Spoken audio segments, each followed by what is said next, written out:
And now, our feature presentation. Hey, Eric.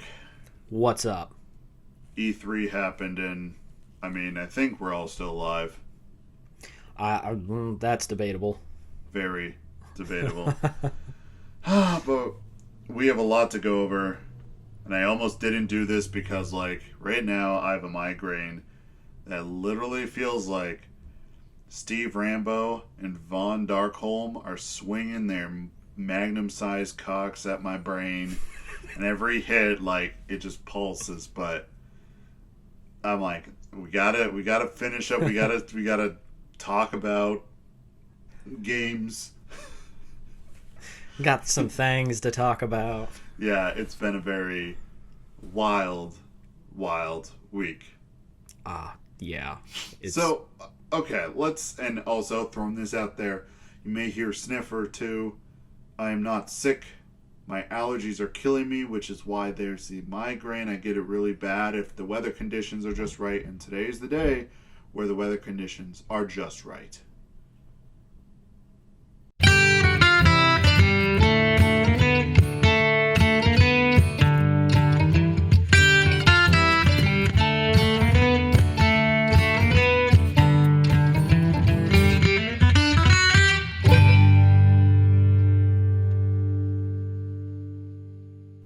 I feel you. I'm not fully here right now. I looked over and I was like, gonna add to that. You're just gonna let me suffer. So let's go with the positives. Let's go down the list of things that we were excited for E3, and I have a list on my phone. Good for you. I have a list of one. Do you have any positives? Anything you saw? You're like, that looks cool. Honestly, Elden Ring was probably the big one. That was about the only thing that I saw where I was like, awesome, can't wait for this. Everyone was like, Bethesda's doing Starfield. Bethesda, what used to be my favorite game developer. I really don't care about Starfield because it's just going to be the Elder Scrolls in space. And it kind of looks like from the trailer they showed that they are taking a kind of realistic approach to it. Yeah, it seemed yeah, and I don't know as necessarily I'm going to want that, because the fun thing about doing something like that, make it a little bit futuristic and, do some stuff that you can't normally do. There's plenty of, virtual space, what are they called? I'm drawing a blank right now. Like Sims? Yes. Like simulators? Yes. There's a bunch of space simulators out there. I don't want one of those. You want just a high fantasy space game where there's teleporters and there's... I want teleporters. I want space fights. You can be a smuggler if you want. Do stuff like that. I don't know. We'll see. I didn't... I'm probably going to play it, let's be real. However, I'm not sitting here I can't wait for it to come out. No, I'm good. I can wait. Elden Ring, though, I'm pretty pumped to go to see what comes of that. And that one's this year, right? Oh, crud. I honestly don't remember. I think it is. I think it's later in the year. So I'm actually pretty pumped for that. Yeah. But that one looked good. All right, so last time I made some pretty lofty predictions for Nintendo. And my brain was like, Nintendo is going to carry this whole show. And it kind of did. Because it was, what was it? Nintendo and Microsoft / Bethesda were the ones that really had a solid show. We'll get to Gearbox. That is some of the cringiest stuff I've ever seen. I'm so excited for that. Yeah, it was... Ubisoft had some stuff. Now, I don't remember most of that stuff, but like I said, I was just there to watch Nintendo and get out, and everything else I've been piecing together. Nintendo announced Metroid Dread, which is technically Metroid 5, which apparently has had a 19-year development cycle.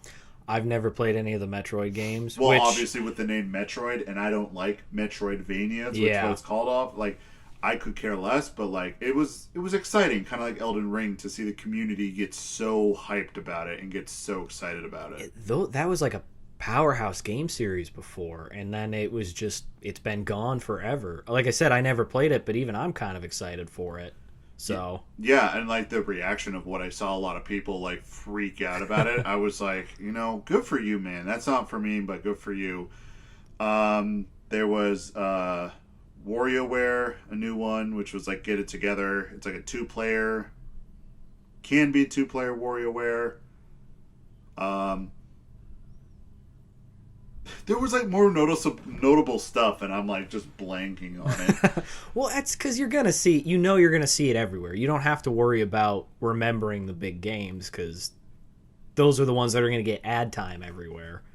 Yeah. It's those small gems that maybe aren't gonna be at the forefront. That, I mean, I think that's Nintendo's bread and butter, to be honest. Those great kind of side games that aren't always mainstream, but they can appeal to just everybody. Yeah.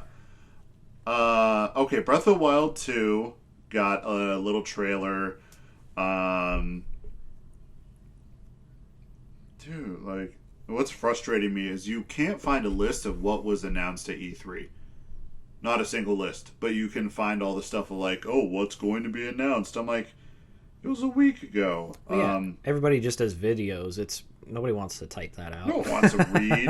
WarioWare Get Together... Mario Party Superstars, which was interesting. A new Mario Party. I didn't think they would do that. They did? I missed that. Yeah, and the crazy thing about it was that all the stuff that the Super Mario Party has, the online and stuff like that, that's like built in this time. But it's called Superstars because it takes 100 of the best like mini games and then the best maps and then puts them in the game. So like the Peach's Cake from the first one, that's actually a lot of the first game's maps are in there. I am so pumped because that was about my only complaint for whatever the last Mario Party was. Super Mario Party. Super Mario Party. The only thing I didn't like was that the maps were too short and there was only 4 of them. Other than that, I love the gameplay and everything, so I can't... That's awesome. I'm actually really excited for this. And it's like, if you want to play with other people that aren't bots, you can just go online and just randomly play with people, which should have been the standard for the first one. I do not know why they're doing this now. I wonder, did they switch like the software they were using for it? Maybe they just want to test gameplay and then they threw in multiplayer to test that out. And then I think Nintendo is weird. They're crafty. They're crafty old sages, but dang, they make some good stuff. Before you go on, I do have to give you props real quick because you called it. You're like, yeah, they just did this big multiplayer release, to get. I wonder if they're doing that just to get hype for a new game. You're like, but they're not going to do a new game. They did. You did.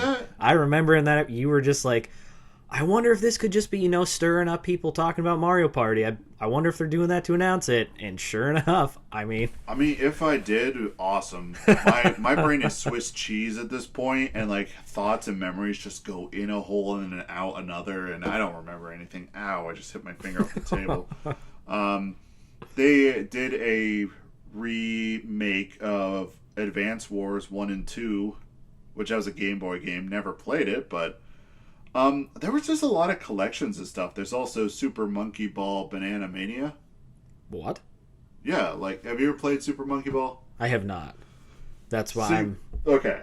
So you play as monkeys in these marbles, and you roll around these courses, and you're not moving the monkey, you're moving the course, but it's like 3D.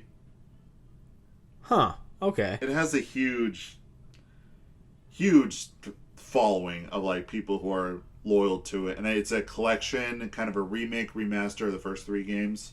Oh, that's cool. The only thing I ever played like that was you were actually a marble, and you had to go through a course and collect stuff. Was that like Marble Madness or something? Or something like that. Ultra Marble Blast or I can't remember. I think it was on the 360. I downloaded it in their arcade. Yeah, like that was the one I'm picturing, but I couldn't, like Mercury something. I just remember being, I don't understand why I was so captivated by it. So maybe that it's fun. Super Monkey Marble whatever, that might actually be right up my alley. It's just simple fun. And there was a few other games in there, but they were games that were already released on other systems, but they were coming to Nintendo.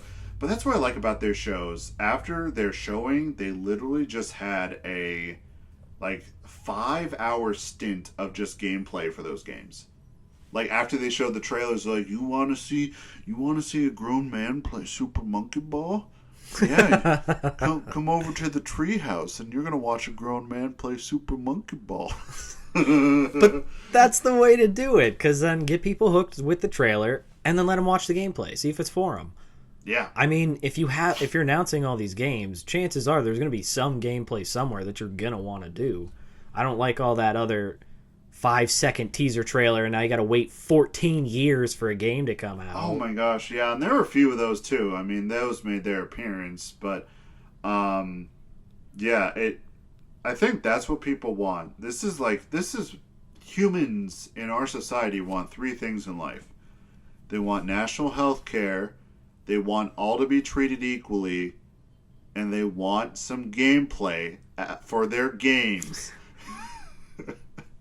I went a little political there. I'm just not even going to touch that. You're like, where's this guy going with this? I'm like, I took like two topics that are kind of relevant, and then I was just like, and they want some gameplay for the games that are announced. That's what they want. I'm glad you're an adult, because when you said there's three things people want in life, my mind went in a completely different direction. You're probably thinking like the standard, like food, water, shelter. Those are the standard things. I was like, and basic human needs. Probably intercourse was in there somewhere as like a third, but I mean... Okay, my dirty mind was going to go that route, but I wasn't going to say it on the podcast.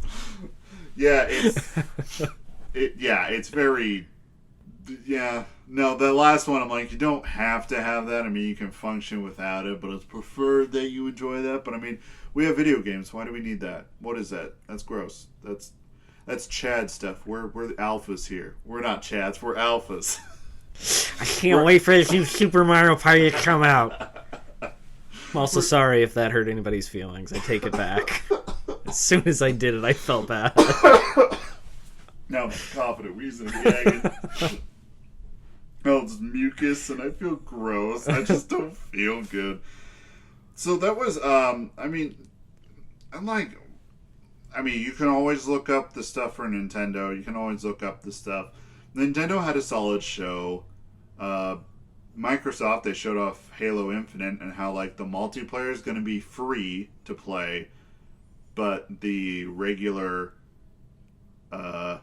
campaign is like what you actually pay for. Well, isn't that... Which, I mean, some people just play Halo for the multiplayer. Wasn't that the old school model for it? You just pay for the game, but then as long as you have the actual game, I mean, multiplayer was always free. Yeah. Technically. I mean, yeah, if you put it that way. I'm so old now because I don't understand this, like... Yeah, I mean, could see your age when you said that statement. I was like, oh, Lord, this man does not understand. I mean, if you want to go back that far. I'm sorry, I'm old. But that's why I would... I mean, you're getting the complete package when you buy a game. Yeah, you get the campaign and multiplayer, and you play what you want. But, like, you could never just play multiplayer. You would have to buy to play multiplayer. What they're doing is you can just... play multiplayer and not have to buy it. Oh, you can just download the game and just play multiplayer. Yeah, just Halo. That's actually a good idea. I'm sure there'll probably be, I'm assuming, in-game purchases. Oh. Yeah, there'll be in-game purchases. I mean, still, though, that's cool, because if all you want is to jump on and play... All right, I like that model. I take it back. I like this model. It's a model where it's like, okay, from what they said... And you can find this on the official Halo like YouTube page or off their official site. Like, spend time with the game. You can unlock everything. If you want to throw some cash at it to get it unlocked now, because you're going to invest that time, then go ahead and do that. But it's not like everything is open to everybody. And the season pass model, which we talked about this in a previous podcast, like season passes where you buy that content. Yeah. I was wrong. Very wrong when I was talking about Destiny 2. How it's like, oh, you buy this season pass, and then you can go back to the other one and play that content. No. They give you the first 3 missions, and then they're like, oh, okay. Oh, got you hooked. Now like, you gotta pay. Khajiit has wares. Where's your coin? That is what the Skyrim kids say, right? I love the Khajiit memes. I'm not going to go into it, but I saw a couple, because the only social media I have is Facebook, and I only have it for Lord of the Rings and Skyrim memes, and that's it. And you have your priorities straight, at least. Everybody's like, find me on Facebook. I'm like, no, this is for this is for laughing. I don't want to hear about your drama in life. Seriously. But man, the one where he just kicks in the door and he drops how much will you give me for 1,000 shoulder or leather Vanguard or whatever it was? And he's like, I'm a baker. And it's just the Khajiit just looking at him, giving the double guns, and he goes, merchant perk. I don't get that at all, but I mean, there's going to be Skyrim listeners who do, so that they're going to appreciate that definitely more than I, a lot more than I, because I'm the type of person, I don't see fans of Skyrim as like people. They are like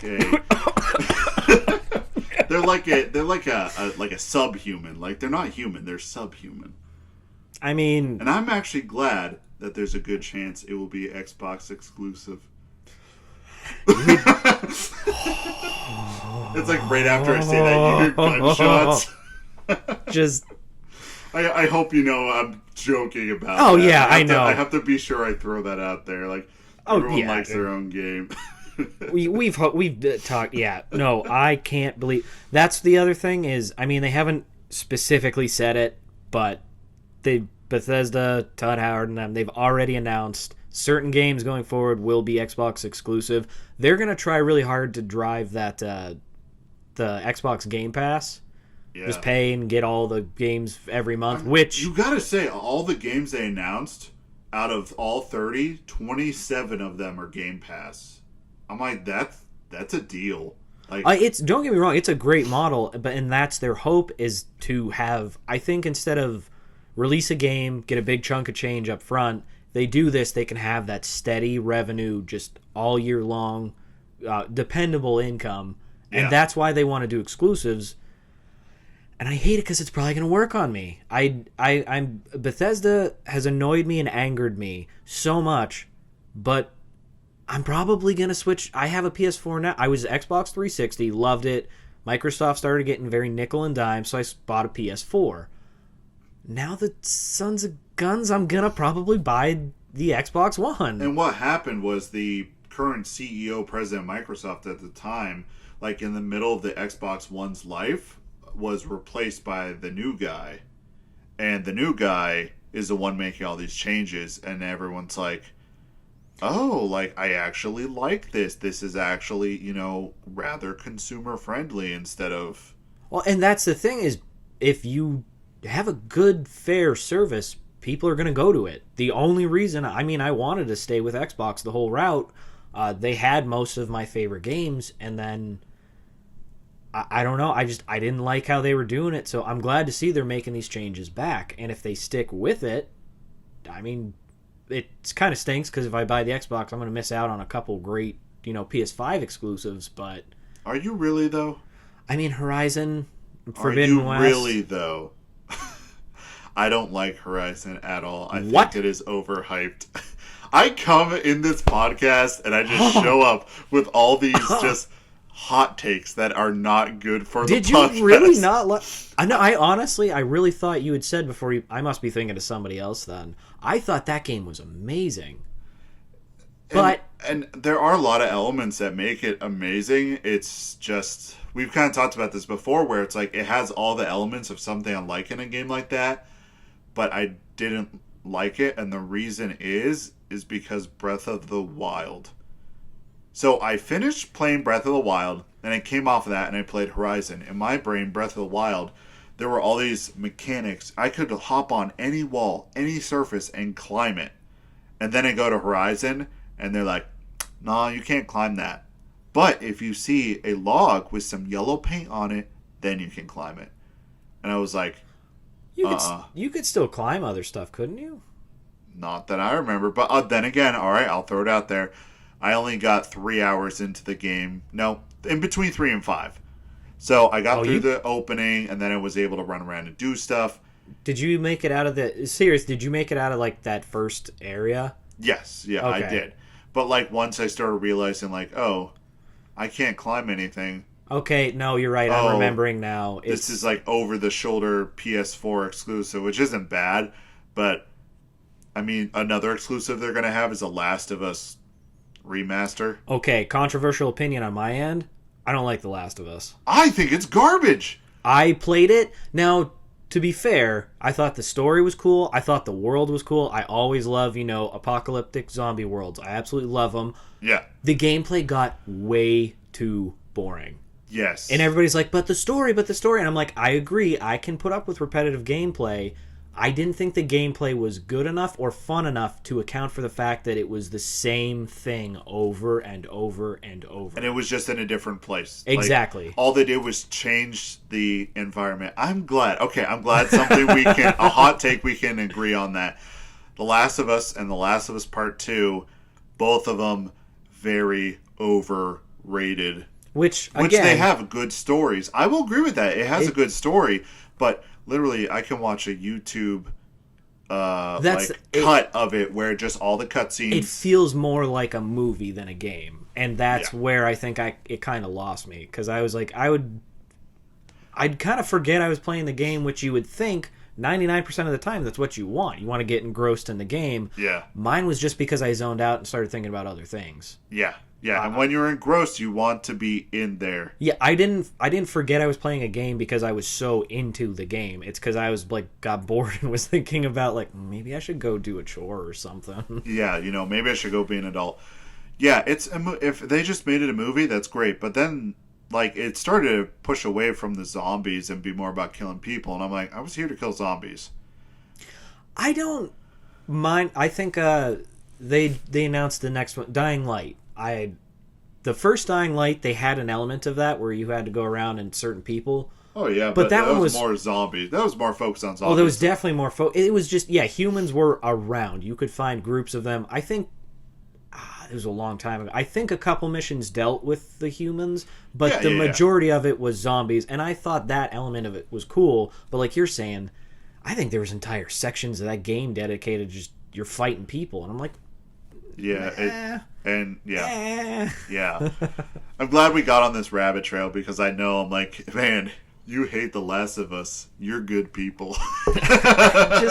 And for anybody listening, if you like it, again, no shame for it. It's just that was one of those games where I had to force myself to beat it because I was like, this is so hyped up. Maybe something else is going to get me, and it never did. Yeah, and I think that comparison could be used why I did not like Horizon was because I had all this gameplay and game where story wasn't a big thing, and I was being treated to a story in Horizon, but then when I played it, I was like, I felt restricted. I felt like I had a ball and chain and chains on me, and I'm trying to play the game, but every time it's here's a tutorial, or hey, you can't climb up that unless you see the yellow paint on a log. Coming off of Breath of the Wild, which I haven't beaten, which is on my playlist because I started it and I thought it was amazing. I'm probably going to be terrible at it because I never played the Zelda games as a kid. I never had Nintendo stuff. Dude, the thing with Breath of the Wild is it doesn't play like a Zelda game at all. That's what a lot of people said. It was a lot more open and just kind of free roam. Yeah, and there's so many different systems working together. I like how we're talking about E3 and we just talk about old games. All right, last point I'm going to make about Horizon, I swear, and then we can go off. I think the reason I liked it is because I am the typical meme of most games where it's I'm going to run in, I'm going to be a heavy armor, two-handed sword. I always wind up the sneaky archer. I don't know how it happens, but every time halfway through, and Horizon was just that. And your weapon was the bow. I loved archery. There was a lot of... you could at the end of the game, you could just run around and run train, but I don't know. That fit my play style pretty well. Yeah, and here's another thing that I want to throw out there to get you to join us in the PC Master Race realm. That Horizon Zero Dawn's on PC, and the second one will have a PC port. And PlayStation is looking to port their things to PC. They better be careful. So, I just want to throw that out there, that if you want to ascend, I can help you. Now, can you always use a controller when playing on the PC? Oh yeah. Because again, that's the only reason I was never a PC gamer. I never had the dexterity to use the keyboard and mouse. Oh yeah, no, you definitely can. Most games it's understood that there's controller support, unless it is a like independent title or indie game, which is a perfect segue to go into some more good things we saw, because Yes. you kind of hint a little bit at Bethesda and your dislike, and I have a dislike that's going to take a good chunk of time, but I want to get to the good stuff. A lot of stuff from the PC gaming show was all like these either indie titles or all these different types of games that actually had gameplay to them. Let me see which one. Orcs Must Die 3. Have you ever played that? Orcs Must Die? No. Okay. I don't think I've ever even heard of that. That sounds like an awesome game. So it's like it's like a tower defense, but it's in 3D like space, and the orcs aren't running on a path. So you like have to like set down traps, and you have to like navigate them and circumvent them into your traps, but also it's a third-person shooter. That was pretty cool. Dying Light 2, I mean, we all know that's a thing. Lemnis Gate, I have no idea what it is, but it is literally a game where it's like first-person, turn-based multiplayer combat. Whoa, what? Yeah. Whatever that means. Oh my gosh, there's so much stuff here. You said these are all PC ones? Yeah. A lot of PC games. Death Trash was the one thing I wanted to talk about. Death Trash is... Let me double check and make sure it's the right game. So Death Trash was the product of a guy who said, I really like Fallout games. I played Fallout 4. I didn't like it. Fallout 76 made me sad in the pants. Screw it. I'm making my own Fallout. And that's literally what the guy did. Fallout 76 was enough to make anybody feel that way. Yeah, but it's like the old Fallout where it's isometric, but like literally there's like parts where you like, oh man, I need to lubricate this this gear for this thing. And what I need to do is I need to find some lubricant to put in the gear so it'll turn. So you vomit. And then you're like, oh. Then you pick up your vomit and you rub it in the gears to lubricate it. I mean, it's just like all this stuff that is considered for this game. And that's just like crazy. And it has a lot of role-playing elements like the older Fallout games. I wanted to be sure to bring up that one because Death Trash, it looks very neat. I recommend looking it up. Other than that, there was not a lot of stuff that I noticed that stood out to me. Were there any announcements about Baldur's Gate 3? I know that's in the beta testing? Early access. Early access. No, I mean, there wouldn't be anything announced for it because it's just like, here, early access usually just like, once it's out, it's out. Are you talking like Baldur's Gate 3? Right? Yeah. Not the like Dungeons and Dragons Dark Alliance. Not Dark Alliance, the actual... I looked up that game. That game looks freaking sick. The new one, Baldur's Gate Dark Alliance? Whatever, the Dungeons and Dragons Dark Alliance one. Yeah, the newest one that's... Actually, yeah, it's coming out real soon. I think it's June 22nd. Oh, it looks good. I think they're trying to take the old ones, and then they're just trying to speed up the gameplay. Well, yeah, what was... who were the Fellowship... What was the Fellowship called? There's Driss Duorden, who is a drow elf ranger who was... typically their society's evil. He's like a paragon. He didn't like the society. He was able to leave. Right. He met... There's Bruner Battlehammer, who is like the long-lost king. I don't know if... Is he a dwarf? He is a dwarf. They used to... Oh, man, I'm such a bad fan. They had a homeland. It was lost to a dragon. Because this takes place in Icewind Dale, I'm assuming that's where this will take place before they reclaim that kingdom. Right. And didn't the dwarf raise one of the... He raised two, because there's also Catti-Brie, who is his adopted daughter. I think he found her... Yeah. She was found... I think he found her as a kid. Her parents have been killed by bandits or orcs or something. Right. So he raised her. And then there's Wolfgar. Yeah. Big barbarian. He actually attacked... The dwarves have their settlement, and then there's 10 towns. And it's like a mini little town, 10 of them, obviously. And right. The barbarians up there actually attacked him. Wolfgar got knocked out and left behind because everybody thought he was dead.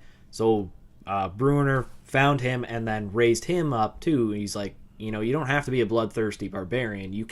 You're smart, and then he raised him that way. So and the thing was that when I watched the trailer for it, all those characters were discussed, and like those are those characters in that game. I'm so excited. And that was so cool because you're talking about like it's in this books I read, and then like I watched the trailer and it was talking about all them, and I'm like, these sound familiar, and that's why I wanted to ask you. The only one I don't know is, and he was a big character. Well, maybe two. There was Regis. I think. Oh, forgive me if I get the name wrong, everyone. I haven't read the books in forever. Regis, the halfling. He was a big one in the books, but I don't know is they're going to make him a character to play.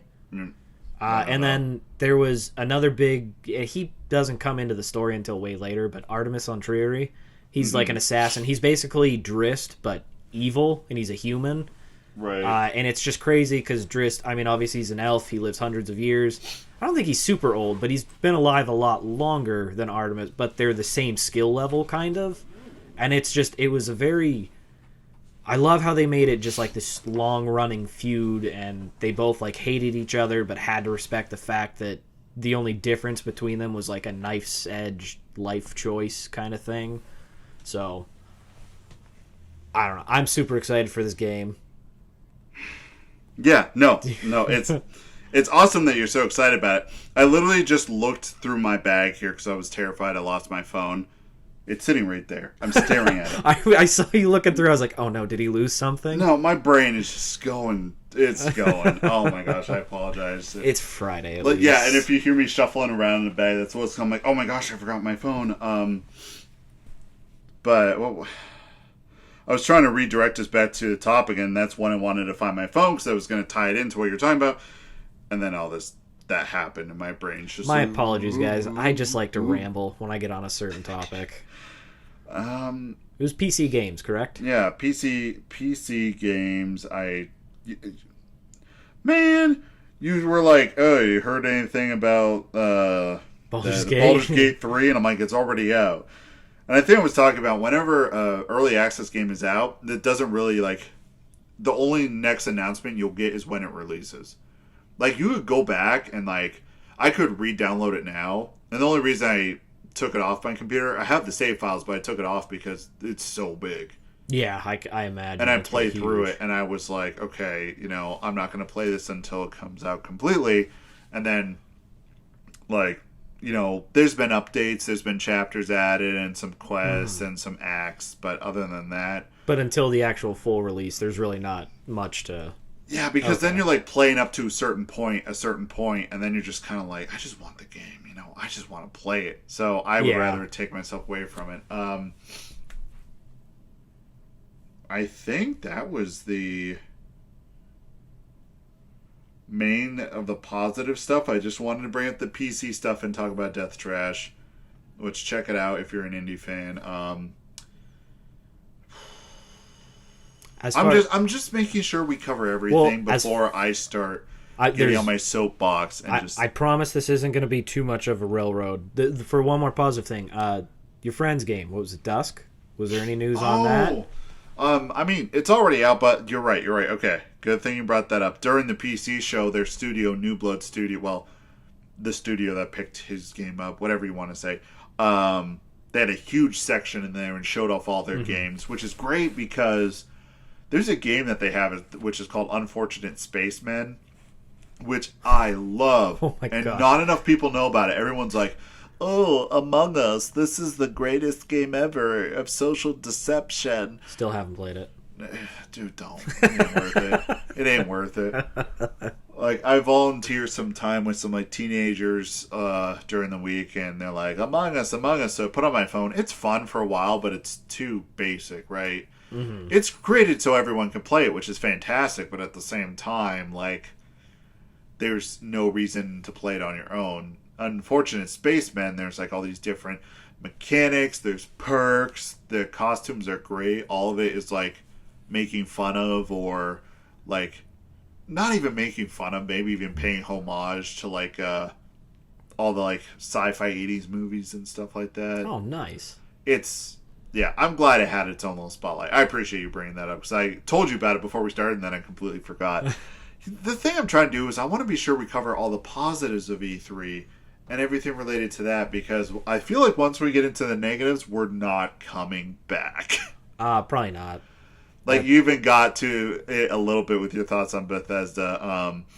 I kind of threw my thoughts out there. I thought, even though you have your issues with Bethesda, I thought the Microsoft show was good because they showed some stuff, and they showed, like, Redfall is a new Arcane game from Arcane Studio. The people made Dishonored. It was just a trailer, but the trailer looked cool. And then Nintendo's, which was just a bunch of games that were released. Breath of the Wild 2 trailer. It wasn't as wonderful as my brain was hoping, but then you got to remember, like, we're recovering from the pandemic, and we're in, like, the recovery stages now when things are starting to kind of go back to normal, and these people are starting to go back to work with all the protocols, and, like, you got to realize, like, wow, this was so just monumental in how it impacted everything. Like, I kind of like would have just been happy with a Nintendo Direct and not a E3, because I think there's that standard and there's that expectation. When you say E3, you're like, it's coming back, it's gonna be big. Dude, Capcom had a show. They revealed nothing new. They just played old trailers for, like, games coming out in, like, a few weeks. There were some studios that did that. Take-Two Interactive. What a bizarre... Okay, hold on. Putting that pin in that note. Remember, Take-Two Interactive. Any other positive things you want to say before we go down this road? Nope, I'm geared up. Let's go down this road. You go first. I want to hear this. All right. I hope my knuckles cracked. I'm ready. So... Take-Two Interactive had a Zoom call. The entire panel they had was a Zoom meeting between the heads, and they just talked about equal rights, or, I mean, equal rights in general, whether it's discrimination, whether it's sexism, whether it's hating on someone's sexual identity. It's like, I don't know why it was at E3. They had a talk. They brought up some good points, but they showed no game. It was literally, I can't. Take-Two Interactive was just like, hey, let's have a Zoom call about all the problems in the world right now. And, like, don't get me wrong. I think it's, especially because gaming has such a big audience, that's a really awesome thing to do. I think you have to judge. There's a time and a place. Yes, and that's what I was going to say. Yeah. I feel like the message they had was probably a very good message, but it's probably going to catch a lot of people off guard, and I feel like the impact of that message is going to get lost because nobody's going to be thinking about what they're saying. They're thinking about video games. I yeah, came here exactly. to look at some video games, and you bring up some really real world topics, and like, I just want to see some video games. E3 is our place to escape, man, and you just shoved reality down my throat. Yeah, it was. I didn't watch the whole thing because the same thing with the Gearbox panel, which I'm going to get to next. They announced great stuff, didn't they? Yeah, now you can stab me with a knife and twist it. Yeah, it wasn't the time, wasn't the place, and also what was interesting was it was a bunch of executives. Like those people freaking... Yeah, that's the thing. Like, I think it's the executive... Like, whenever an executive shows up and does something like that, that's when I'm like, what's your motive? Because you're just trying to look good at that point. Yes, because I think what they're like, we don't have anything.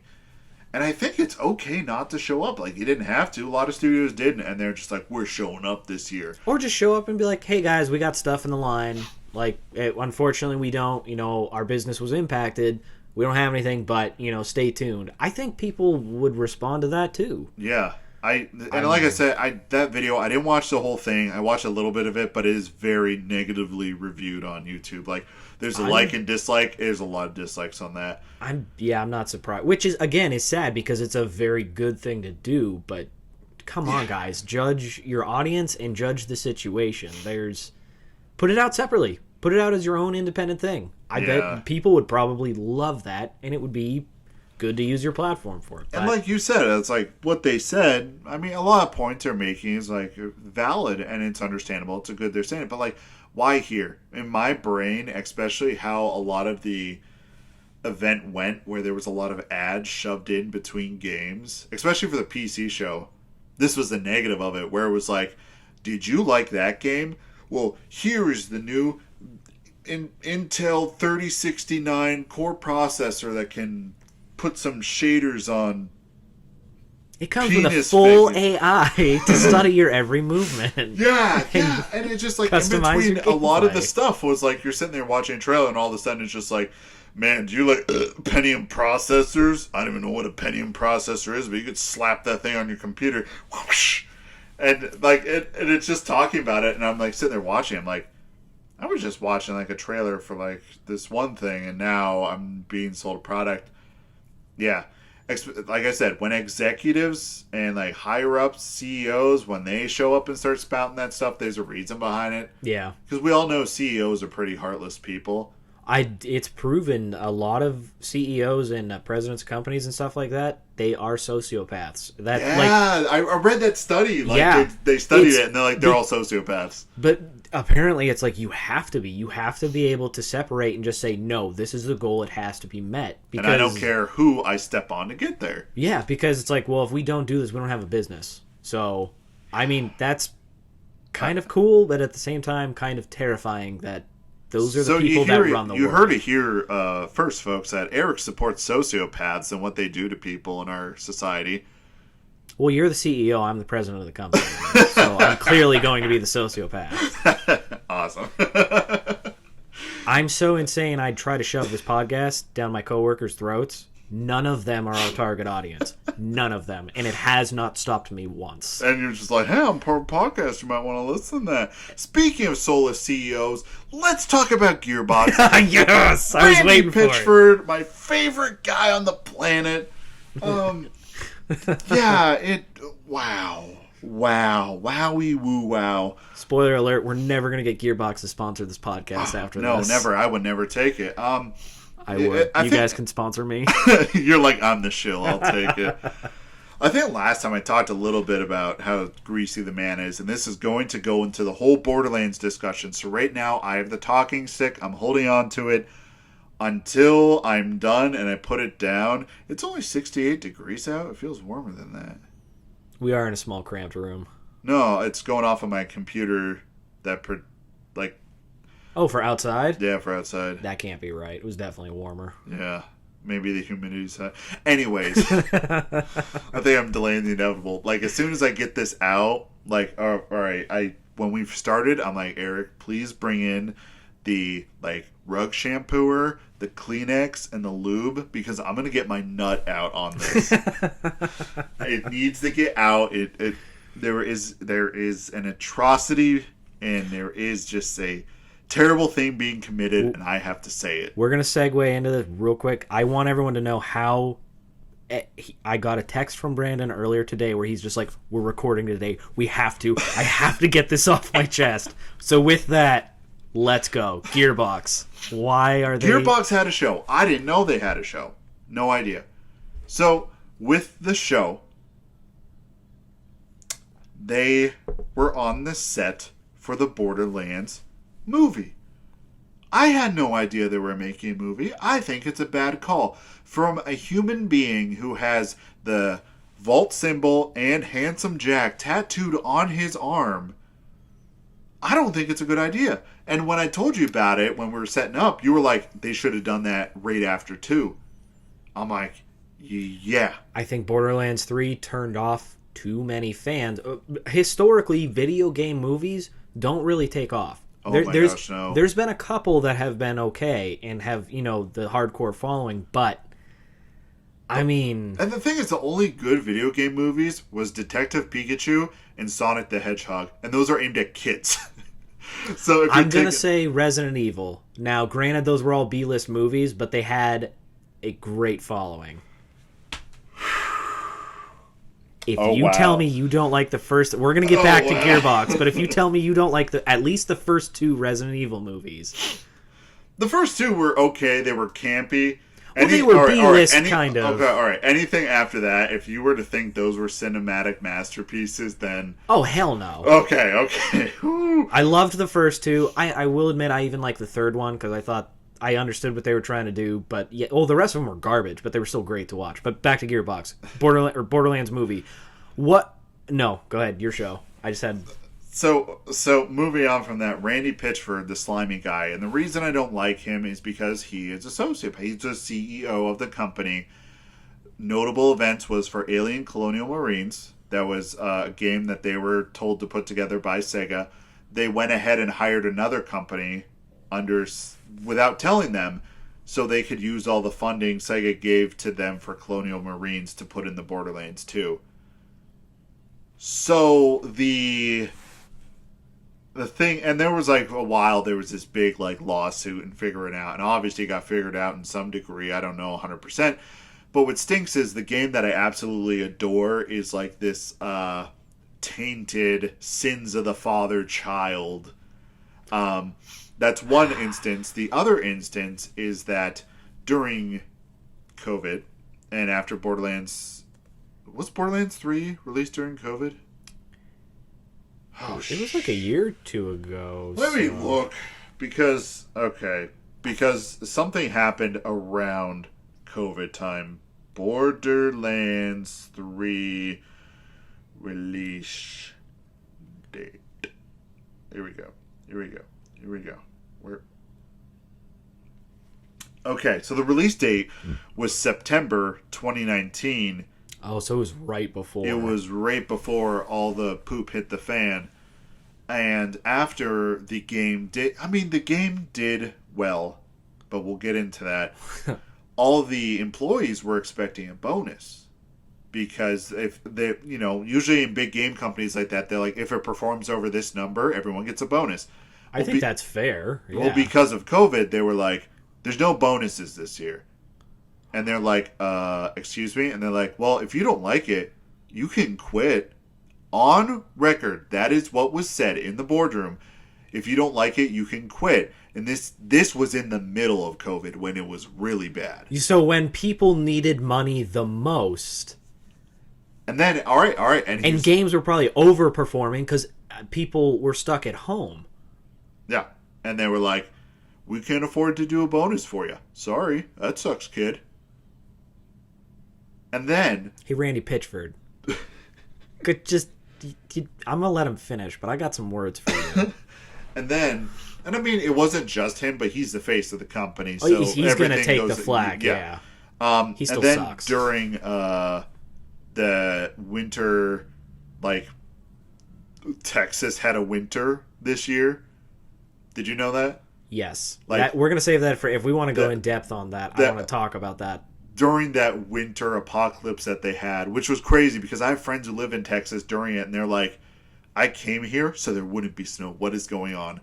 Like, oh my gosh, it was ridiculous what those people had to go through, and it felt terrible for my friends. But global warming, we're all going to be on fire in 20 years.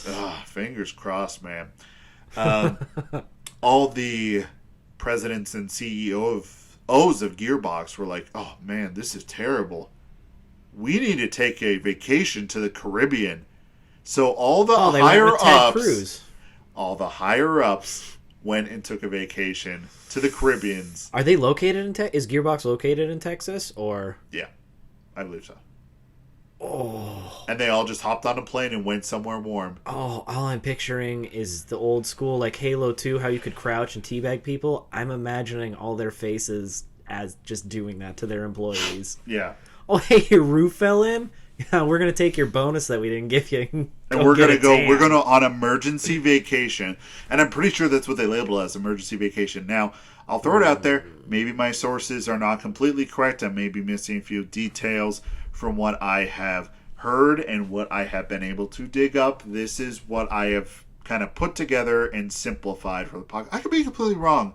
But also, if there's enough stories like that, I mean, okay, to every rumor, there is a seed of truth. Yeah. Even if it's not as bad as people made it out to be, it's still probably safe to assume that they did it. All right, so back onto the E3 thing. They did a not really reveal, just Randy Pitchford went around and talked to all the people on the set of the Borderlands movie. And there was a camera guy who followed him. And the thing was, these people, these are actors. I saw Kevin Hart there. I saw Eli Roth, the director. I'm pretty sure it was him. And some other actors and actresses. So this isn't like a B-lit, like this is an actual, like, it's a full-on cinematic, it's a full-on, like, funded movie. And he's walking around talking to all the actors. And the thing is, at first I thought it was a joke, but then I kept watching, and I couldn't finish it because it had the Office level of that secondhand embarrassment that I cannot stand. Yeah. But that is like, that's scripted. This was real. Oh, that makes it so much worse. Literally, during, like, Randy, like, pulled, like, the director and one other guy on. It's like, hey, talk to me about something. And he's talking about it. And the director just looks over off screen and walks out while he was talking to him. Or, like, there was a time where, like, Randy was, like, going to high-five Kevin Hart, and Kevin Hart just ignored him and walked away. Watching that warmed my heart so much because it just screams to me that Alright, so all the people behind the scenes love and care about this intellectual property. They love Borderlands. And they are willing to put up with that guy. It's like The Boss, where it's like the boss who doesn't do anything, but he kind of leaves everyone alone, but he'll take all the glory at the same time. But then he'll show up every once in a while, and everyone plays nice, but, like, it's really hard for them to play nice, and they're like, gotta keep my job, gotta keep my job, gotta keep my job. Yeah, exactly, and that's what everyone's doing. And he's, like, trying to talk to everyone, and everyone's just ignoring him. Like, it is very obvious that they're just like, we hate this dude. This dude's annoying. Get out of here. Well, he's also not relevant on a movie set. Like, yeah, it's Borderlands, but it's not the game. Why would he have any... Yeah. And the only people who would have anything would be, I would say, the actual story developers. They would have input because, hey, we want to stay true to the game, but why would anyone care about what the look on everyone's faces? They were like, oh, he's here. Crap. All right. Randy. Yeah. And that just reminds, like, Trailer Park Boys. Randy. Randy. He is just, he's quite the character. So the point I was going to lead into is that related to Borderlands 3, I went to the internet today. One of the most vile and most despicable places. The places that holds all of the internet's villainy. Reddit? Reddit, yes. Yeah! I went to Reddit, and I went to the Borderlands 3 and the Borderlands subreddit. And I did a very controversial message. I said, hey, I'm curious about the downloadable content for Borderlands 3. I thought the story for the base game was absolutely atrocious. I thought that all the character build-up and all the characters and plot lines that were built up in the previous games were not followed through. And I feel like the writers were a bunch of boomers who were like, internet and streaming is bad. Influencers are ruining our country. I added the twang because I think they're based in Texas. I threw that out there, and I expected to get hate because it's Reddit, and whenever you have an opinion, everyone just jumps on it. And so I was like, no! Well, yeah. Let me counter your point. The thing is after I replied to that, I posted that, I went to sleep, and I got a bunch of replies. A lot of replies. Not a single one tore me down for my comment. Everyone was like, wow. Yeah, the DLC got better writers, or the DLC had different people producing it, or like they said, like the DLC is way better than the actual game, like narratively wise. And that says something. That says something when a game that has sold so many copies, like... I mean, I would argue that Borderlands 2 is up there as like one of the great games. Like oh yeah, it's one of the games that I recommend to people like to play before they die. Like Borderlands 2, that's the one to play.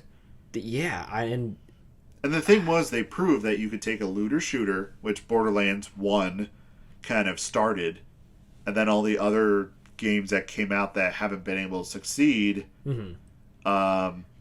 Then Borderlands 2 they proved that they could have a comprehensive story. They proved that they could have engaging characters in this wacky kind of future that they created. I mean, I think the characters are what made it so much fun. Yeah. And now, granted, they're all goofy, crass, ironic, making fun of stuff. But the way you describe the third one is... That is literally...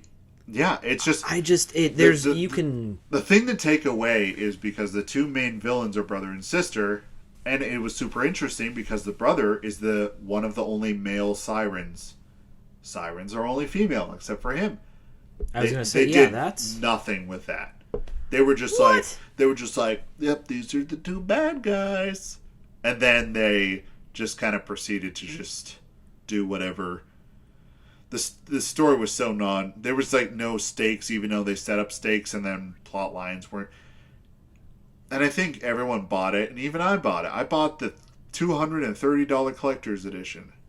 $230? $230 collector's edition. Oh. I got a box. I got a model of the ship. I had this whole little shrine that had the game in it. I think people were so ready to buy it because looter shooters don't do well, and Borderlands is one of the series that I'm going to get a comprehensive looter shooter that I can play with my friends or by myself. And it's replayable. That's like the big thing. Is it's not like a one and done thing. You can always go back through because find new guns, find I don't know. And the thing is, everything. People who like loot boxes, people who are addicted to gambling, people who love that endorphin rush whenever you open a loot box in any game, play Borderlands because every single container in that game is a loot box. You don't know what you're going to get. Oh, I got $5, and then the next time you're like, I got the greatest legendary weapon I've ever found, and it's in a dirty locker in the corner of a warehouse. I found like that. My favorite was always the toilets when all the guns. You open up the toilet and the guns come flying out. Oh my gosh, that was always great. And the reason I hopped on this was on Amazon, the Borderlands complete set 1, 2, all the DLC, and the pre-sequel with all DLC. Was on the Switch, and I'm like, I've bought Borderlands for every single system on the planet. I have it for PC. I even had it for the PS Vita. I had it for my Xbox. I had it for the PS3 when I purchased the PS3 just to play the pre-sequel. I've bought a copy of Borderlands for every single system it was on. Did you buy it for the Switch? I bought it for the Switch. So I bought it. And I've been playing through the first one, and I'm like, all right, I'm just going to play, just see how it runs on the Switch. And then I realized, oh my gosh, I'm, already into the next area. I am just playing this. I am enjoying it. So I wanted to deep dive on it. And then I found out Gearbox had a show, and I'm like, what are you talking about? What? And then I looked at it, and it was that movie set, and then it was a bunch of really terrible boomer jokes, for all the games they had to announce. It was bad. Get some younger writers, guys. Yeah. You might be good businessmen, but you're not comedians. No. And then they were like, oh, Tiny Tina's Wonderlands, which is interesting that they're going that route. And I talked about last time, I think the reason they're doing that is because the Dungeons & Dragons DLC for Borderlands 2 is the highest rated, highest regarded thing for the Borderlands 2 game. I mean, they're just like, we're making a whole game out of that concept, which I think is great. It's going to have more RPG elements, even more. But man, it's watching what's happening to the Borderlands series, the series that I cherish, is like, there's this, there's this kid that you watch grow up. You watch this kid grow up through their lives. You're with them for the mistakes, but you're supportive of them. You try to guide them. No judgment. You create a safe space for them. And then it gets to the point where you're like, hey, bachelor party. Okay, me and my friends, we're going to go to a strip club. And then you see the person you grew up with flashing her titties and trying to get dollars from you. That's what I'm seeing happen to Borderlands. And it's just, it's sad. I watched this grow up from Borderlands 1, where it didn't have a lot of story until the DLC, and then it grew up into Borderlands 2, which was really great, and you did stuff that, no one said a looter shooter could do. And then pre-sequel was like, okay, they changed it a little bit, but it was more of the same, but that's okay, you know, you don't have to be anything else. And then 3 came along, and that's when I saw this thing's grown up, you know, and it's in a strip club doing lap dances. And I was like, You had so much potential. that's what it was. We're not knocking the profession, just so you guys know. Yeah. Fully support the profession. It's basically like asking Stephen Hawking to go to be a stripper. Bro, too soon. He's dead. That was a sad day for science. That was a sad day for science. Sorry, I'm not going to go down that road. Now his wheelchair's just spinning on a pole now. No, I'm sorry. That went a little dark. I gotta ask. So the Gearbox did this. They were on the actual movie set. Did they show any trailers of the movie or anything like that? No. It was just him walking around behind the scenes, and you just saw a bunch of stage crew or whatever that would be considered for a movie. Because I'm just taking that from my experience in like theater. A bunch of like a few props. Do you think it's going to be any good? No. Damn. As someone who loves this series, and like I feel myself getting pulled back in to the game as we speak. Like just me thinking about like I want to go home and pop on the Switch and, you know, play some Borderlands 1, you know. I'm running around as a siren, which is overpowered and broken in that game. But it's fun because I just like go into a middle group of enemies and I just nuke them all and there's nothing left. Yeah, I don't think it's going to be good. I want to be wrong. I really do. When I heard when I was younger, like I heard this before talks of a movie, but that was 6-7 years ago.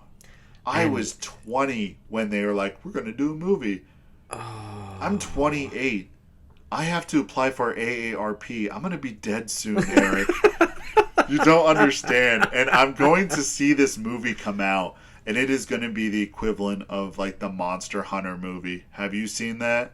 No. Is now, it bad? That is a bad movie. I'm still going to watch it.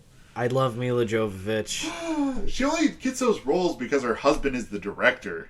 Is that why? Yeah. He's the director of that, and he was also the director of all the Resident Evil movies. I mean, it makes sense. I'm not going to lie. I still love her in those movies. Because I think she knows it's a B-list movie, and she doesn't care. But I think that's what gives it its charm. Maybe, I don't know. I really want to believe that this Borderlands movie can maybe put some life back into the series and take it back in a good direction. Yeah, I kind of hope Tina's Wonderlands will do that. Take it in a good direction. Because right now, after that one, and like, you know, I started this podcast. I want to be open to all opinions, and there's definitely people that may like the story of Borderlands 3. It wasn't like, there were redeeming qualities of it, but it's just, at the end of the day, looking at it as a complete package, I'm like, I was not satisfied. I will probably wait and see if I can maybe get like a deal on it, because I haven't played it yet, so I don't want to be too harsh on it, but I've heard a lot of similar opinions about it. So but I'm like, I want to try it. I want to see it for myself, because that way, if I don't like it, it's my opinion. I'm not and the just jumping on gameplay for it was pretty good. They took a lot of stuff from Battleborn and applied it to that game, which Battleborn, rest in peace. That is a discussion for another day, because Battleborn was a fantastic game, and it was just butchered, handled poorly, like promotional wise. But conversation for another day, because I think I did an episode where I did prayers for dead games and Battleborn was on there. But I love to break it apart. The sad thing about Battleborn is you can't even play it anymore. There's no way to play it. Oh, really? It is, yeah. But that's for another day. Rip. They took stuff from that, but a lot of the guns didn't feel fun to shoot. What? What? Yeah. That was the entire point of that game. They looked cool. Don't get me wrong. They looked really cool. They looked very futuristic, but some of them were not fun to shoot. Especially the Malwans, what they did. You know, the Malwan is like the elemental energy-based weapons. All the Malwans now have a charge up. A little like, then they start shooting. All of them? All of them. From what I remember, all of them. And also, some of this could have been patched out. I could be just talking out my butt right now, but there is a skill for only one of the characters that removes that. So there's no wind up.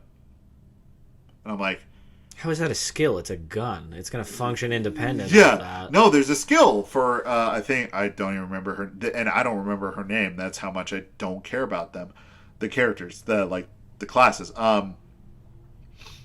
Yeah, she has a skill where it will negate that and reduce it.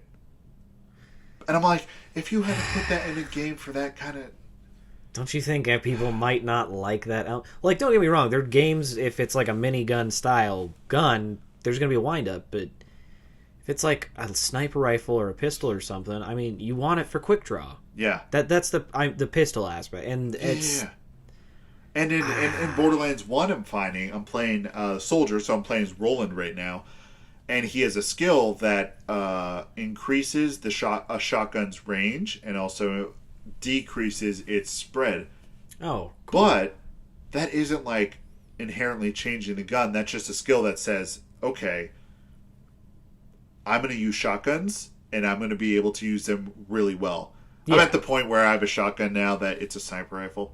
Like, from across the map. And I love Borderlands. Borderlands 1, honestly, is one of my favorite just because of how broken it is and how they're like, we ain't fix that. Leave it. Let it be broke. Yeah, because it's fun. Yeah, like, there was a guy up on, in one of the first areas. It's right before you fight Sledge in that giant, it was like a mining area. There's like someone standing up on a minecart track up there, and I have the shotgun, and it's a shotgun, and this person is the range of a sniper rifle.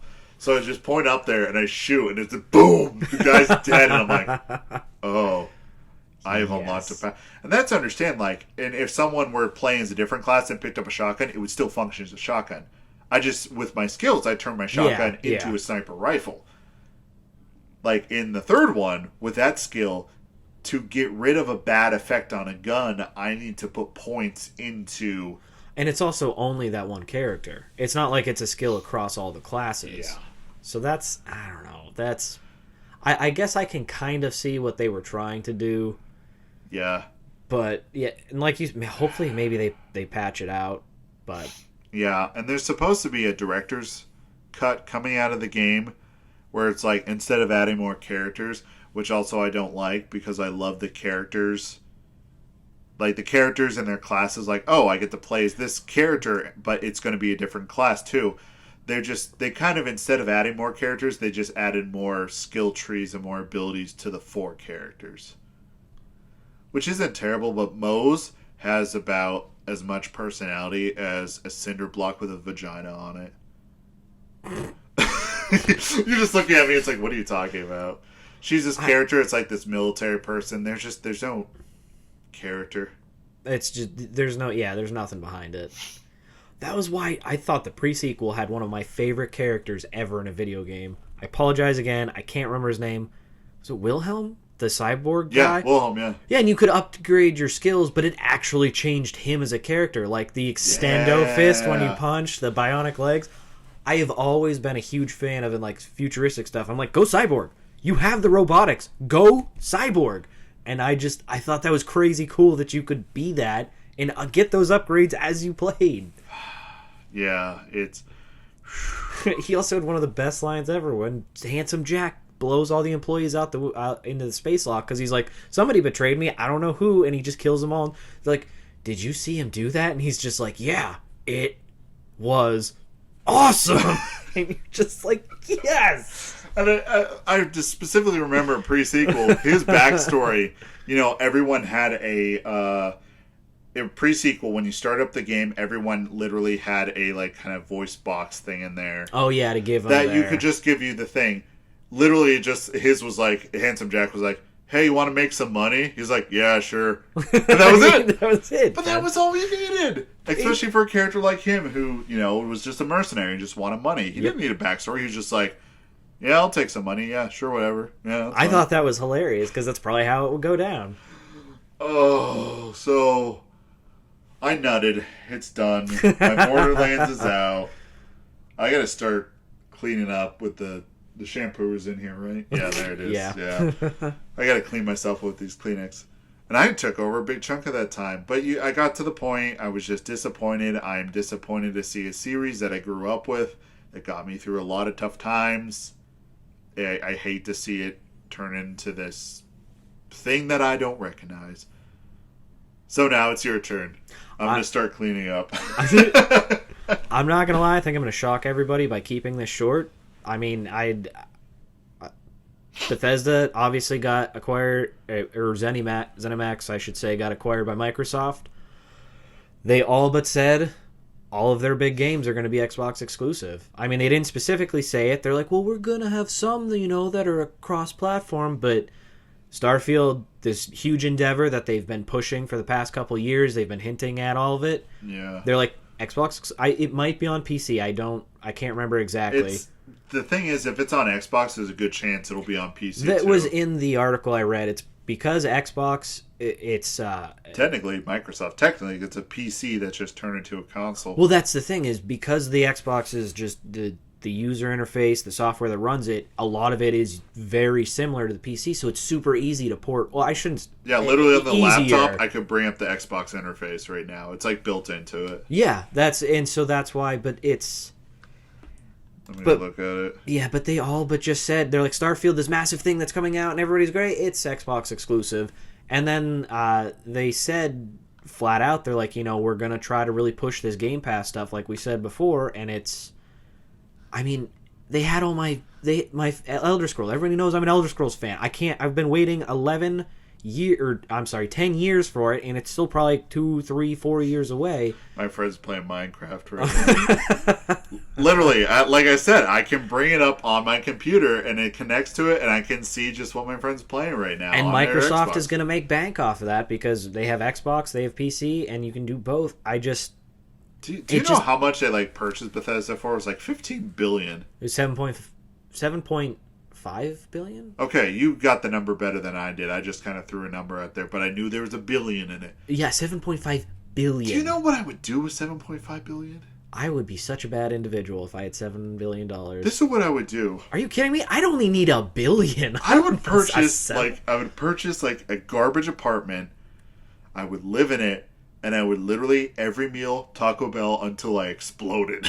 Okay, I would do the same, but I would probably buy a castle, like an actual castle, or I would have my own mini one built. Fortress of Solitude would not be like a generic term. I would build a Fortress of Solitude. You really would. There would be a drawbridge before you could get to the front door of my house. So when you DoorDash, the yes. drawbridge would have to drop. Oh man, I can't find your house. Take it to the castle. What? Yeah, you will see it. Just take it to the castle. There's going to be a man there named Hans. You're going to want to hand the bag off to Hans. He'll take care of it. Don't worry. Don't try to walk past Hans. Hans will stop you, and he will not be gentle. And you're sitting there on a throne, and you're just 3 billion pounds. Hans, please feed me my Taco Bell. Feed me, Hans. But honestly, I'm not going to harp on it. It just broke my heart when they basically said, we're going Xbox exclusive. I mean, I'm going to go back to Xbox. It's working. It's a business model that is working. I'm going to do it. I don't know. I'm not a big fan of the exclusive. I think each PC, PlayStation, and then Xbox, I think they should all get one exclusive thing. And then share the wealth with everybody else. Because people can switch between, and as consoles go down, people could buy them. And no one can buy a PlayStation 5 right now because scalpers have sucked them all up. And that's the other thing is But I saw a new Xbox in a store the other day. I was just walking by and it's just Microsoft is probably buying all the PS5s and just shelving it. Yeah, they just put them on the shelf and they're like, you may have won the last 2 generations, but this one's ours. I am happy. Again, I'm happy to see Xbox doing well. I'm happy to see their business model being more friendly to the consumer because it's going to bring them business. When I made the switch to PlayStation, I really enjoyed it. I thought I was going to stick with them, and then just Todd Howard and all those little bastards over there are just nah, come on over here, guys. But It's the same thing, the console you grew up with, the console you fell in love with, and then you kind of try to move away.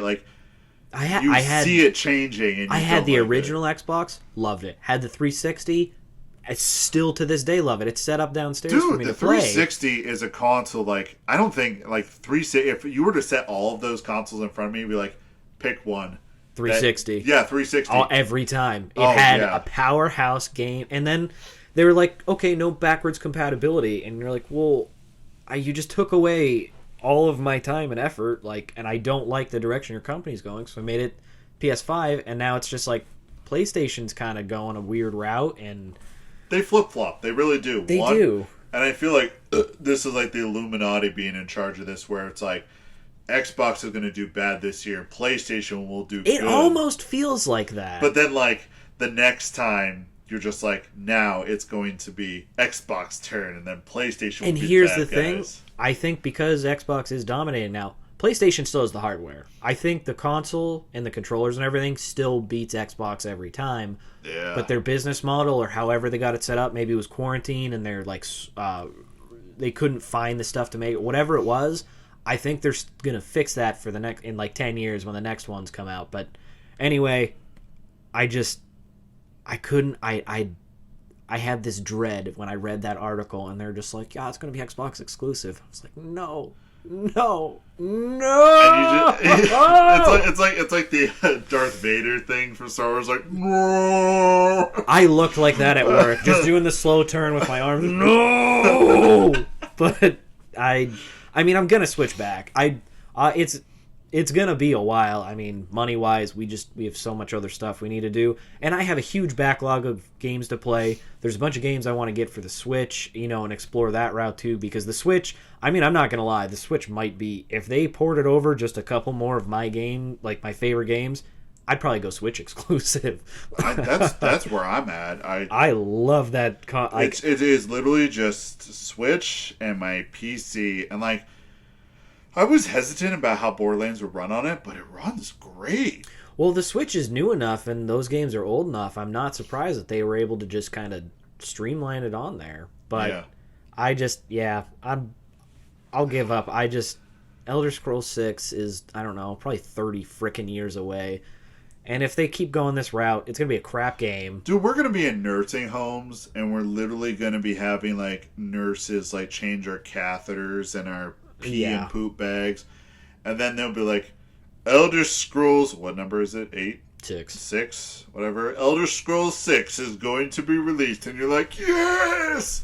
In and 3 I'm years. sitting there, and I'm like, those dang Elder Scrollers, get off my porch! And I start yelling, and the nurse is like, oh man, he's having one of his rants again. It makes me, because, I mean, Elder Scrolls is, regardless of whether you like it or not, it's a huge series, and there's a lot of people on PlayStation who, I don't know, if they're like me, I'm going to give it that shot. I'm going to go to Xbox just so I can play it. I would wait until it's, like, confirmed that it's only for that. I'm no joke. They're like, it's in development. We did that 3-second teaser trailer of it. I bet they don't have crap done for it. Starfield's been their big project, plus their Fallout stuff. I don't think much of it is developed. That's a personal opinion. They have like a very small team of like interns. Probably. They're just like, make Skyrim 2. But my guess is it's probably 3 years away, and I don't think I want to wait 3 years to get my next gen console, and it's. So I don't know. I'll probably go the safe route. I will say that Xbox would be a ballsy but very friendly to the gaming community move if they were like, it's coming out on PS5, it's coming out on everything, it's coming out on a fridge. Do you know how much money they would make if they did that? Like, they're still gonna get the sales for Xbox, but then PlayStation can do it too. That's and they half own the that market. company. The thing is, I think it's just licensing deals, and I think Sony is so stuck in their ways, and they're like, we don't like. All right, let me throw this out there. Another Borderlands thing. I think I'm ready for round 2 now. Hold on, let me see. Let me just rub it out. All right, I've had enough time. I'm ready for round 2. I had a sandwich. It's been a half an hour. Let's go. That like for crossplay for PC and Xbox, they're like, yeah, we can do that. The thing that's holding up is PlayStation won't play nice, and PlayStation is like, no, you're not going to play with us. But again, that would be good for them. I understand wanting to have your company, your followers. You want to keep your gamers. Yeah. You're not going to lose them if you do that cross-platform play, because you're still going to play on the PlayStation. It just opens up the server. And but I think what their mindset is that, like, if we allow cross-play, they're going to play with a friend from Xbox. And then that Xbox friend is going to, like, getting real close and be like, dude, we have Viva Pinata. And then this person is going to throw out their PlayStation and get an Xbox so they can play Viva Pinata. Viva Pinata is also great, by the way. I, love that game. I don't actually... I know I played it, but, I mean, we're going way, way back now. Oh, dude, that was a long I played the time ago. DS version of it, the Nintendo DS version. It was great, and then I played it on the 360. It's great. I definitely remember that to make it was some kind of like Firefly. You had to make some kind of pinata fly. You had to make it fly through a torch and light on fire to become a firefly. That's hilarious. That's great. But I think that's what Sony's thing is like, kind of like, oh man, if you even whisper a word of another console to them, they're gonna leave us. But that's that old. It's a cliche, but I mean, if you love something, let it go. It's put some stock and faith into your product and your games. But if you tighten your fist like Microsoft was doing before, right? Look at how many people left them, and then Sony dominated. Yeah. Now Sony's clenching their fist, trying to consolidate, and I think they're going to so many, drive people IPs to it. That were like just on the Xbox that are like going to PlayStation. They're going to the Switch. Yeah, they are playing very nice, and I'm still holding out hope that the new fighter for Smash Brothers, the last one, is going to be Master Chief. That would be cool. That would be hilarious. What was the fighter that was announced? Some guy from Tekken. I don't even care. Never played Tekken, but yeah. I mean, I haven't played Smash Brothers in forever either. I'm so far. I mean, we got Pyra and Mithra, and I was happy about that. No one else was. They're from this RPG game, and they're just very, what's the word I want to say? They're women with very... They're very well endowed. Not even that. Like, big hearts. They're just... Real big, bouncy hearts. They're just anime women with a sword, so it's like, you know what you're getting. You're like, wouldn't that hurt your back? Oh, absolutely. 90s anime is the most unrealistic depiction of humanity ever. Oh my gosh, these poor ladies with their backs, like, that would be just terrible. I need a cane just watching this anime. I would just wake up. Well, I wake up in the morning and I'm like, I slept wrong on my back. My back hurts. Oh my gosh, I'm going to die. Imagine being one of them just waltzing around with it's a lot. How do we get on this subject from talking about Microsoft? I don't know. I'm realistically, I'm going to make the jump back to Xbox just because, I mean, I love all of Xbox's games too. They were playing nice, and a lot of them were on the PS4 as well, so I didn't have to worry about it. But yeah, I think that brand loyalty. They really want you to purchase their thing and only play their thing. And that's why I left them in the beginning. And now that they're playing nice, like I said, I had the original Xbox and the 360. I only made the Switch when I was like, all right, they're clenching down too hard. I don't like this. And now, I mean, I can go back. I'll get Game Pass. I'll be able to play all the Halos, all the Gears of War. Gears of War was a great game series. Yeah. So I don't know. We'll see. Bethesda, don't screw us over though, please. I don't know if it's Bethesda's call or if it's Microsoft's call. I really don't know whose call is for that. I think since Microsoft owns Bethesda, I think they have the final say. Yeah, and actually, the real thing is it's Bethesda is owned by ZeniMax, and ZeniMax got bought by Microsoft. So there's even more layers between it. But there's so many layers. And so it was... I think because Microsoft is making better game moves, I think they're going to probably try to keep their biggest releases open. Right. But I can't say that for sure. Dude, and with just the way they were talking... Xboxes would ship if they were like Elder Scrolls 6 only on Xbox? I mean, just the threat of it has me thinking, all right, I'm going to do it. That basically made my mind up. I'm not going to lie. I already know I'm getting an Xbox instead of a PS5 for that simple fact. Now, maybe it will release on PlayStation, but here's the thing. PlayStation doesn't have enough exclusive or anything that's like solely that I want. They were like Demon Souls, and don't get me wrong, I love the Dark Souls series and everything, but I mean, it's not enough to like bring me back to it. Because I already have all the great Dark Souls games, then I can just go back and play them on my old console if I want. Yeah. So, I don't know. We'll see. Yeah, now it's just, since E3 is over, we kind of just have an idea of what the industry, what direction it's going in. Randy Pitchford running around being a little dork. Yeah, him and Todd Howard are probably butt buddies at this point. They probably are. They probably have those like crazy Wolf of Wall Street parties. Like, they're like, come on over to the office. We have some hookers and blackjack. Yeah, it's just... And they're just... Oh, but hey, guess who had basically all positive reviews? Nintendo. Maybe y'all can learn from them.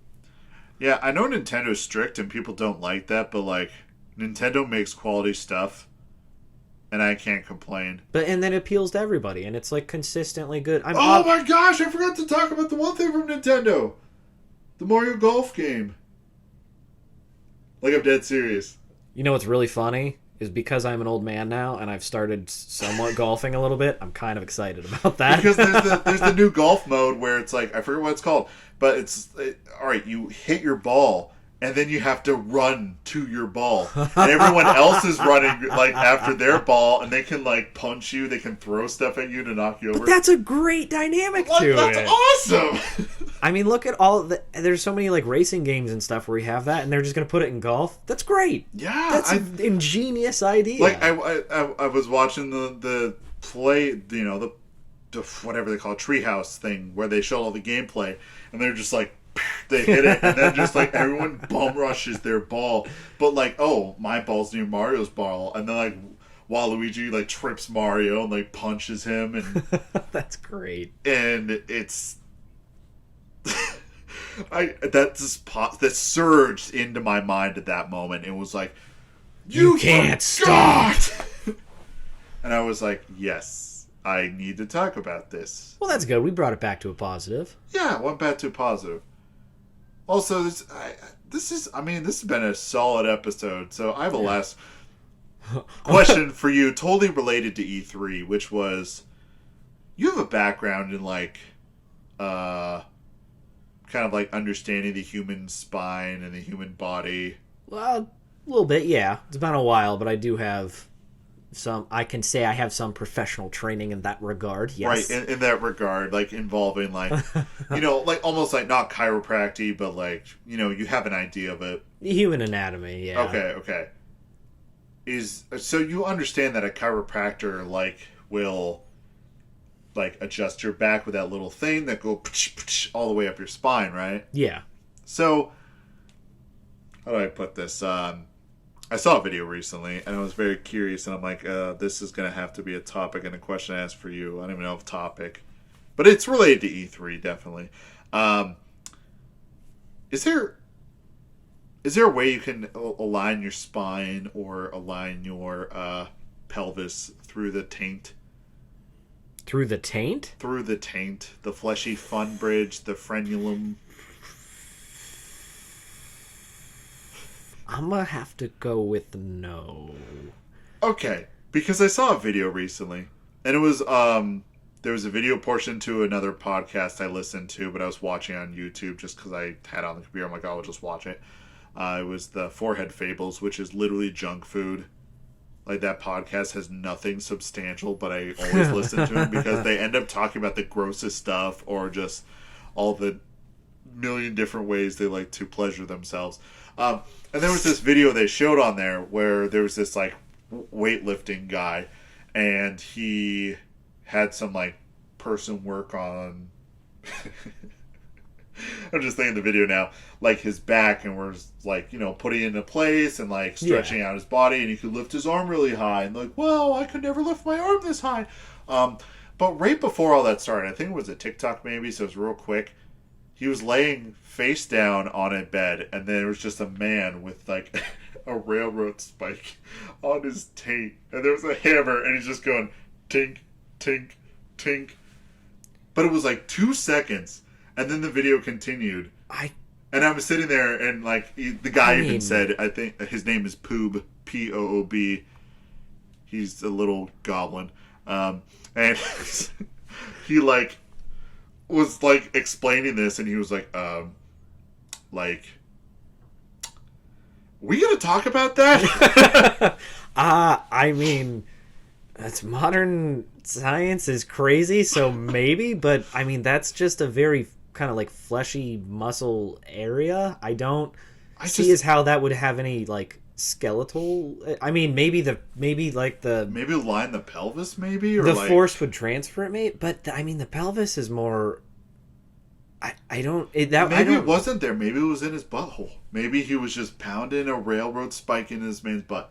Like I obviously he wasn't like disrobed. He was still in his clothes, and there's just a guy sitting there just ting ting ting. Maybe it could have something to do with the lower back. But I feel like anything that would use that much pressure to affect it would. I don't know. I'm not gonna lie. I'm kind of cringing over here. Can't see like all I'm imagining is him doing that and pounding a railroad spike into his taint, like actually killing him by doing it. Yeah, and no, I'm, he wasn't killing him, and obviously it wasn't a railroad spike, but it looked like it, and he had a rubber mallet, like a mallet with a rubber thing on it, and he's just sitting there, just like it's nothing, like tink tink tink tink. Okay, now I'm probably going to do some weird shit after this and look that up. Pardon my language, but now I am so utterly horrified and yet fascinated. Right? You're interested. You're interested in it. And I was like so curious, and I'm like, well, Eric kind of has an idea because like you went into like it was more of like the like massage therapy at some point. Yes, right? I was a licensed massage therapist. Okay. Are you still licensed? No, that was a while. That was a long time ago. Does the license run out on that? Yeah, I think it's a yearly thing. Yeah, and that was like a full time. You have to market yourself nonstop, build up a client. And I'm like, I want to go to work and I want to come home. I don't want to do this. You don't want to be the guy in charge. I totally get it. You don't want to be a sociopath CEO. See, I told you it had something to do with E3 man getting a railroad spike hammered into his tank. That is clearly something a CEO would do. That is what a CEO would do. Do you still have the skills for it? Like, do you still some of them? Some of the stuff? I'm definitely out of practice, but I still have like the table and the chair. Kate has, especially from working from home and not at like a nice desk, it's really been screwing with her back. So I've been working on her back a lot. So, like, I have more Borderlands stuff to complain about. Do you think you could, like, help me massage it out if you catch my drift? Well, I'm no longer licensed, so money up front, though. We hit the hour 30 mark. That's why I added that in, because I wanted the hour 30. Oh, wait, we're at an hour 30? Yeah. Hello, everybody, and welcome back to another episode of It Sure Is a Podcast. I don't know if we put that in there. This was the, hello, welcome to the cold open. And now I'm just going to close it on this.